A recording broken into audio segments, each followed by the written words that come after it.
श्रीमद कुंज विहारणे नमः। श्री स्वामी हरिदास विजय तेतराम।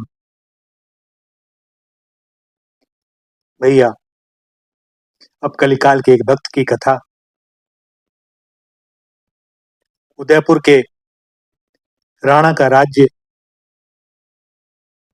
और वहां भुवन सिंह चौहान नाम के एक भक्त रहते थे। इन्हें खाने खर्चे के लिए राणा ने 2 लाख रुपए वार्षिक आय वाली धरती का पट्टा दे रखा था। उसकी आय से ये खूब अच्छी संत सेवा करते थे। श्री भुवन सिंह जी के पिता बड़े शूरवीर और धर्मात्मा थे और श्री राधा बल्लभ लाल जी का अन्य भक्त। उनकी योग्यता से प्रसन्न होकर राणा साहब उन्हें अपने बड़े भाई के समान मानते थे। भुवन सिंह उस समय बालक ही थे कि पिता परलोक से धार गए और 12 वर्ष की अवस्था से ही भुवन सिंह राणा जी के दरबार में अपने पिता के पद पर कार्य करने लगे। इनको शिकार खेलने का बड़ा शौक था, परंतु इनकी माता परम भागवती थी। उनको अपने पुत्र का शिकार के व्यसन के वशीभूत होकर निरीह जीवों का वध करना बिल्कुल अच्छा नहीं लगता था। वे नित्य प्रति भगवान से प्रार्थना करती कि हे नाथ, आप ही कृपा करके इस बालक की बुद्धि को सुधार दें, जिससे यह हरि और हरिजन की सेवा में लग जाए। इतना ही नहीं, माता ने पुत्र को विमुख विचार कर उसकी ओर से अपना ममत्व तथा वात्सल्य भी बहुत कम कर लिया। भगवत इच्छा से एक दिन रात्रि में चूहे ने इनके तरकस की डोरी काट दी, जिससे कि खूंटी पर टंगा हुआ तरकस झनझनाकर पृथ्वी पर गिर पड़ा। उसमें से तीर निकलकर बाहर बिखर गए। अस्त्रागार के समीप में ही भुवन सिंह का शयन कक्ष था। तीरों की झंझनाहट सुनकर ये बड़े उतावली से अस्त्रागार में गए, तो अंधेरा होने के कारण एक तीर की हनी 2 अंगुल के लगभग इनके पांव में घुस गई और ये हाय मैया कहकर चिल्ला पड़े। मां दौड़ी आई, आकर तीर निकाला, घाव पर पट्टी बांधी, जिससे वेदना कम हो गई। इसके बाद माता ने इनको बड़ा धिक्कारा कि तू क्षत्रिय होकर भी कुल कलंक निकला। तुम में पिता के रंच मात्र भी गुण स्वभाव में नहीं आ सके। वे शूरवीर और धर्मात्मा भगवत भक्त दोनों थे, परंतु तुम इनमें से एक भी नहीं हुए। जरा सा तीर चुभ जाने से तुम हाय हाय करने लगे, अतः तुम में शौर्य का अभाव है और नित्य निरीह जीवों का वध करते हो, सो तुम में दया का भी अभाव है और दया में ही सारे धर्म निवास करते हैं। अतः दया न होने से तुम में धर्म का भी सर्वथा अभाव है। फिर भगवत भक्ति तो तुम में हो ही कैसे सकती है। तुम्हें विचार करना चाहिए कि जब तनिक सा तीर लगने से हमें इतनी पीड़ा होती है, तो हम नित्य प्रति तीरों से हत्या करते हैं। उन जीवों को कितना क्लेश होता है। मैं तुझ सरी के कपूत को जन्म देकर निपुती ही हो गई। हाय, कोई भक्त मेरे कोख से जन्मा होता। पुत्रवती जुवती जग सोई, रघुवर भक्त जासु सुत होई। नतुरु बांझ भली बादि बियानी, राम विमुख सुत ते हित जानी। मां के इन वचनों का आज भुवन सिंह के ऊपर बड़ा प्रभाव पड़ा और उन्होंने निश्चय किया कि अब आज हिंसा नहीं करूंगा। परंतु राज कर्मचारी थे, सैनिक थे, अतः हथियार तो बांधने ही पड़ते थे, क्योंकि ये राजा के साथ साथ रहते थे। एक बार राणा साहब शिकार खेलने के लिए वन को गए। उनके साथ सैनिक, मंत्री और बहुत से नौकर भी गए और गए साथ में भुवन सिंह जी भी। वहां राणा साहब ने एक हिरनी के पीछे अपना घोड़ा दौड़ाया, पर वे उसे मार ना सके। शिकार हाथ से जाता देखकर भुवन सिंह जी ने भी अपना घोड़ा बढ़ाया और आगे बढ़कर तलवार से हिरनी के 2 टुकड़े कर दिए। यह हिरनी गर्भिणी थी। बच्चे समेत उसे तड़पते मरते देखकर इनके मन में बड़ी दया आई। ये मन में पछताने लगे कि मैंने इसे मारने का पाप क्यों किया। लोग मुझे भक्त कहते हैं, परंतु मैं तो अभक्त दुष्टों का सा कर्म करता हूं। भविष्य में चाहूं भी तो इस प्रकार के अनाथ जीवों की व्यर्थ में हत्या न कर सकूं। इसलिए अब यही उचित होगा कि मैं अब तलवार धारण न करके एक काठ की तलवार धारण करूं। और ऐसा विचार इनके मन में आया। इन्होंने लोहे की तलवार हटाकर एक लकड़ी की तलवार अपनी मयान में रख ली। भैया, कोई सोचे कि यह भक्त होकर अभक्त की क्रिया क्यों? जब एक बार उन्होंने मां को वचन दिया था कि अब हिंसा नहीं करूंगा, तो उसके बाद हिंसा में प्रवृत्ति क्यों हुई? तो इसका कारण यही है कि यह संग दोष का कुपरिणाम है।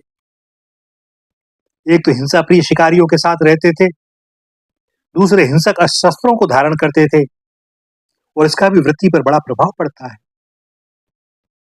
श्रीमद् वाल्मीकि रामायण में वर्णन आया है कि जब दंडकारण्यवासी मुनियों के दुख को सुनकर श्री राम जी ने निशाचर वध की प्रतिज्ञा की, तो श्री जानकी जी ने कहा, आप वैसे तो मुनिवेश धारण किए हुए हैं और राक्षसों से आपका कोई बैर भी नहीं है, फिर भी आपने जो उनके वध की प्रतिज्ञा की है, इसका कारण मुझे यही जान पड़ता है कि मुनिवेश में भी आपने जो धनुष बाण धारण कर रखा है, उसी के कारण आपकी बिना बैर राक्षस वध में प्रवृत्ति हुई है।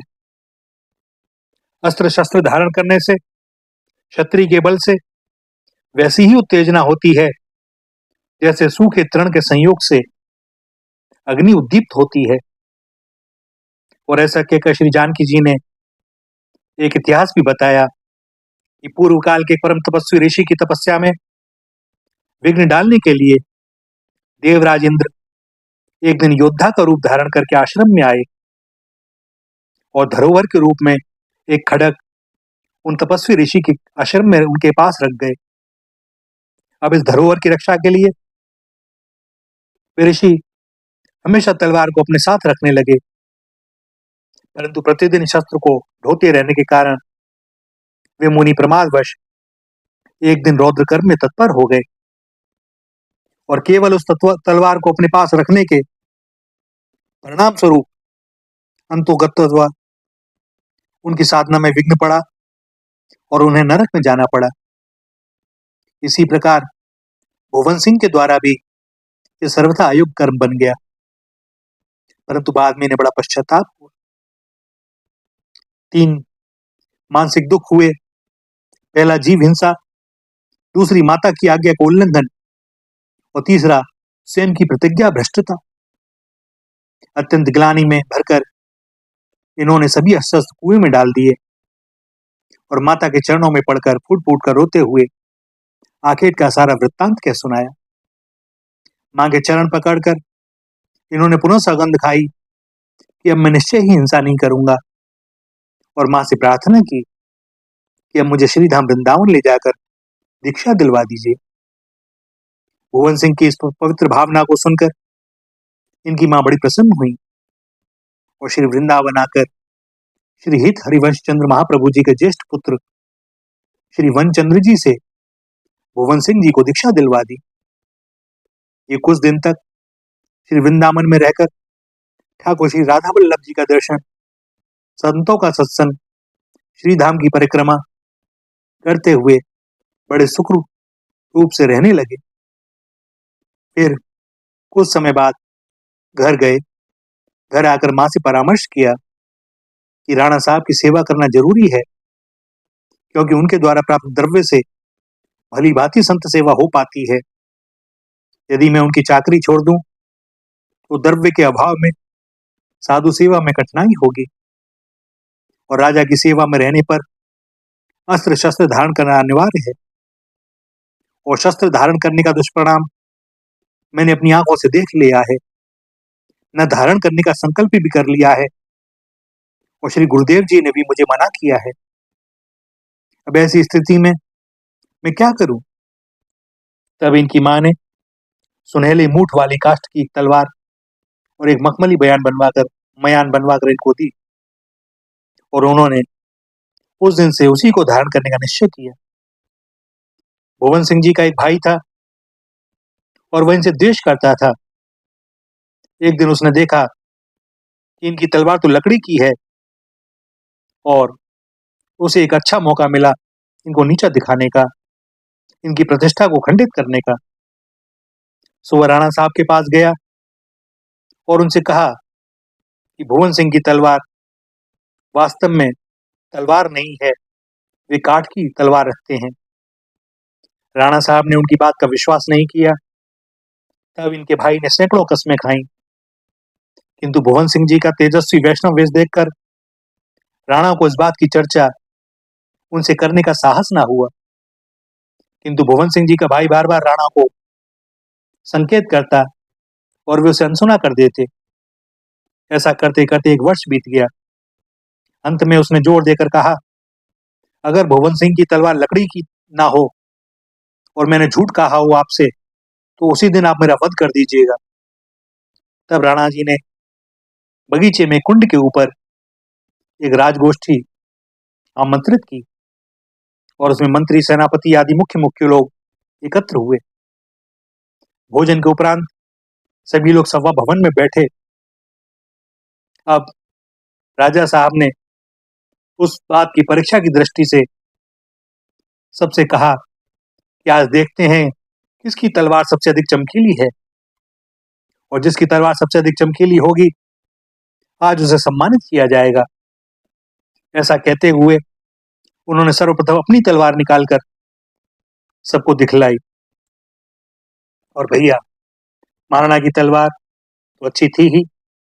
इसके बाद क्रमशः सभी सरदारों की तलवारें देखी गईं, और जब भुवन सिंह जी की बारी आई तब राणा साहब ने कहा, कहिए भुवन सिंह जी, आपका क्या विचार है? और इसके उत्तर में ये कहना चाहते थे कि मेरी तो दार अर्थात लकड़ी की है, किंतु उनके मुख से निकला कि मेरी तो सार अर्थात उत्तम लोहे की है। और भक्त का वचन भगवान ने तलवार लोहे की कर दी, भक्त की वाणी सत्य हो गई। और जैसे ही भक्त भुवन सिंह जी ने अपनी तलवार निकालकर दिखलाई, सभी की आंखों में चकाचौंध हो गया। सभी सभासदों को ऐसा लगा कि तलवार नहीं मानो बिजली ही चमक रही है। और उसी क्षण राणा जी के मन में उस चुगलखोर के ऊपर बड़ा क्रोध आया और उन्होंने उसे फटकारते हुए अपने सिपाहियों को आज्ञा दी कि इसे पकड़ लो और सूली पर चढ़ाकर मार डालो, यह पृथ्वी पर भार है।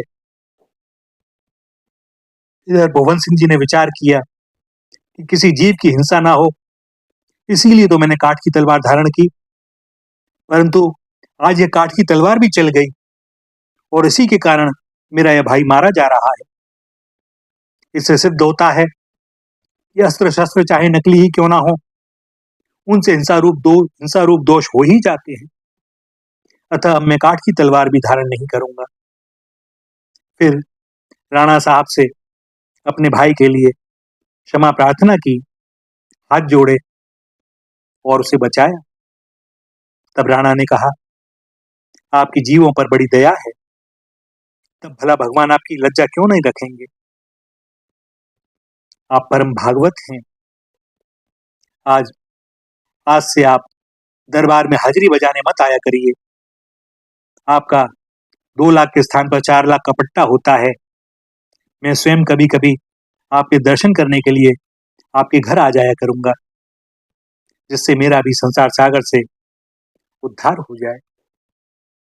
भैया, भक्त ऐसे होते हैं और ऐसे होते हैं भगवान, तो सर्वथा उनके आश्रित हो जाता है। उसकी रक्षा का भार उन्हीं के ऊपर, उसकी लज्जा मर्यादा का भार उन्हीं के ऊपर, उसके योगक्षेम का भार उन्हीं के ऊपर। श्री राधा, श्री राधा, श्री राधा।